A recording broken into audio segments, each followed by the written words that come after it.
piece of crap right now, or I'll move it for you.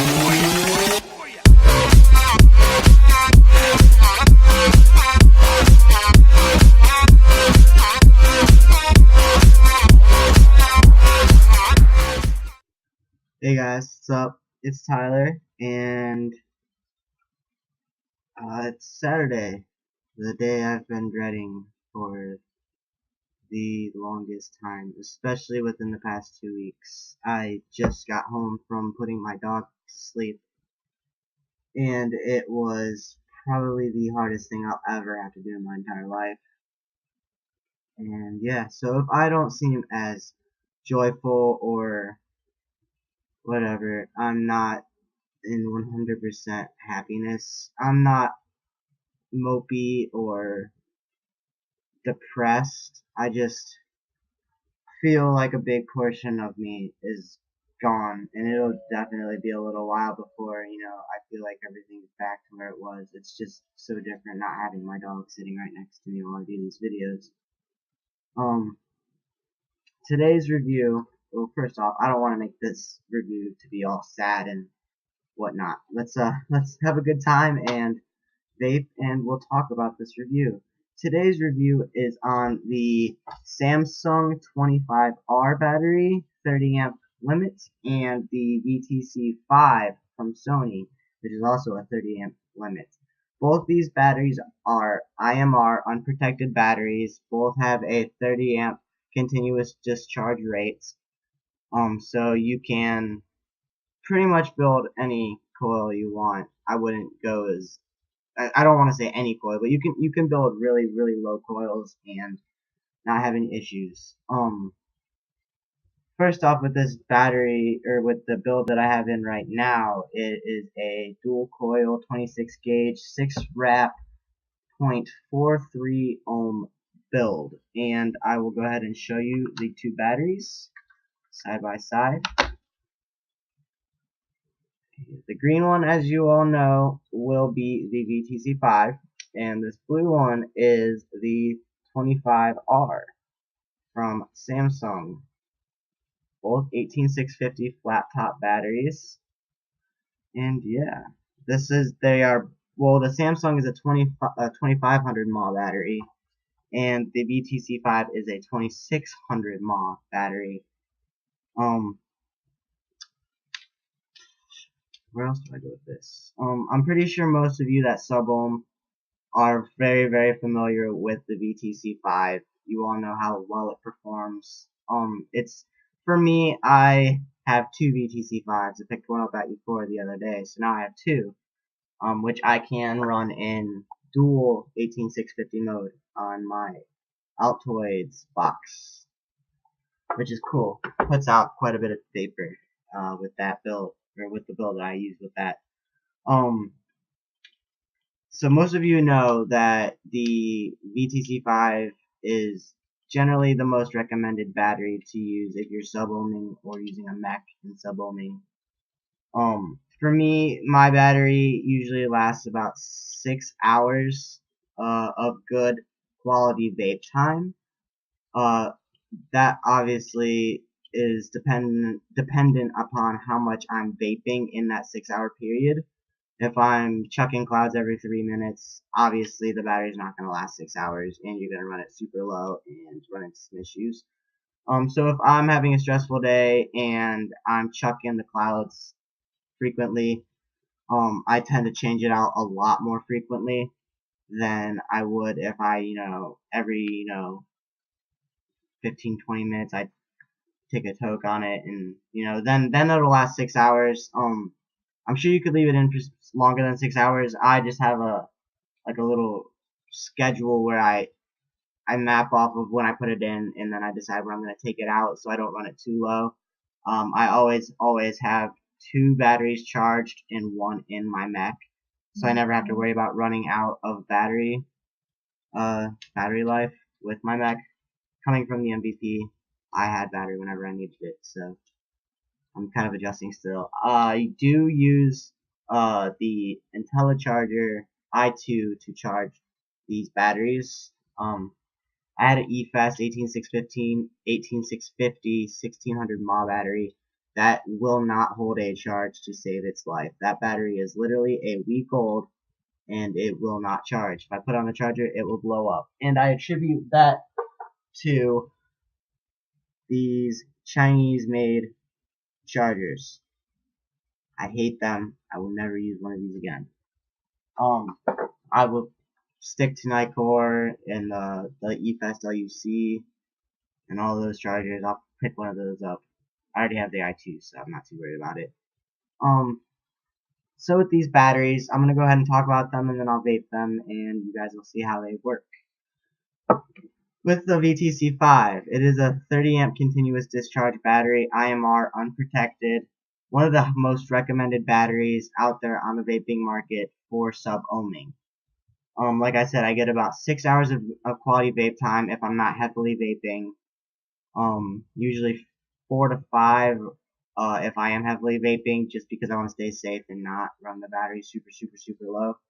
Right off the charger, you get great vapor quality. This thing hits like a beast. Right off the charger, even if it's half dead, you still get a very good vape quality. And I actually have my other VTC5 in here, which is actually newer than this one. I got this one for review before I bought this one. So I'm not gonna bother switching them out. This one's 2 days old, like brand fucking new. So I'm gonna go ahead and show you how it vapes.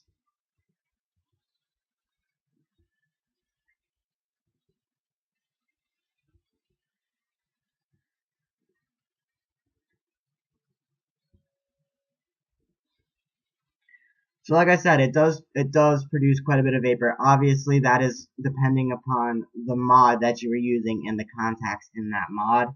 But the battery itself puts out a lot, and it is incredible. I have absolutely no complaints as far as the Sony VTC5 goes. Has a pretty decent charging time. It doesn't take too long, maybe like an hour and a half, 2 hours to fully charge it, depending upon how low it is. And with the Samsung 25R, it is a 2500 mAh 18650 battery, and it is INR unprotected. And yeah, its battery life definitely competes with the Sony. I get about the same amount of battery life out of this battery as I do the VTC5. I try to stick to the whole 6 hour thing, depending upon how I'm vaping.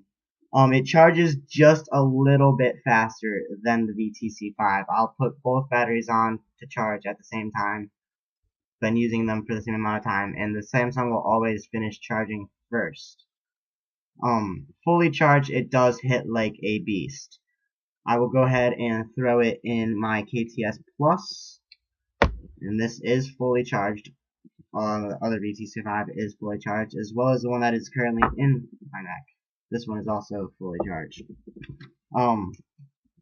So I have the KTS Plus from Camry using an 18650 telescopic mod, and everything's all snug, all good to go. And it's locked. My bad. It puts out, like I said, I have that 0.43 dual coil in here, and it just, freshly charged, it puts out the vapor. During this review, I am vaping Mount Baker's Hot Sauce in Max VG, so I have the highest VG that they offer. I don't believe there's any PG in this juice. I have 2 extra shots of the hot sauce flavor in this, and I'm using the dual wide open airflow holes.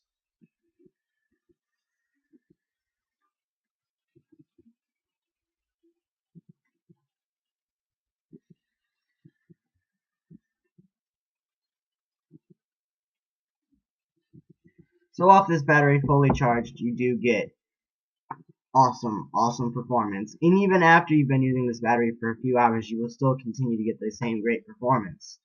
I haven't really noticed too much of a battery drop off with this, where it hits too low of a voltage. It's pretty much the same as the VTC5. And ultimately, if it came down to it, I would purchase either of these batteries. I myself personally favor the VTC5 more. I find it to be a very reliable battery. It lasts a long time, and its performance is always great. And this is the first time I've ever used the Samsung battery.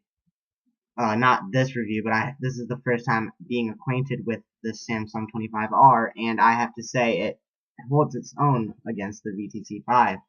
I would definitely recommend both of these batteries to anybody looking to get into sub-ohm and low-ohm builds.